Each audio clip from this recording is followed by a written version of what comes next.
Naniniwala ka ba? Nabawasan ako ng 15 libra ng hula hooping sa loob lamang ng isang buwan. Noong una akong nagsimula, hindi ako nag-expect masyado. Naisip ko lang na subukan ko. Ngunit kung masipag ka, 2 linggo kailangan gumaan pakiramdam. Kung hindi, aabutin 3 hanggang 4 na linggo makita resulta. Ito ang picture noong una akong nag-workout, mabigat at malaki. Pagkatapos ng 30 araw ng hula hooping, umayat ang aking katawan. Ginagamit ko ang malambot na uri at masasabi kong perpekto ito sa mga baguhan na tulad ko.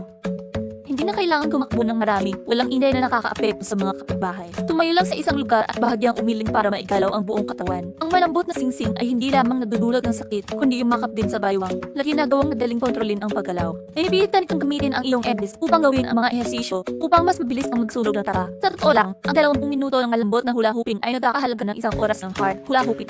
Magaan pero ang exercise na ito ay cardio at muscle tightening. Nakakabawas ng taba sa tiyan, hita, braso, effective lahat. May kaibigan sumunod at nag-ensayo 1 buwan at pumayat 10 kilo.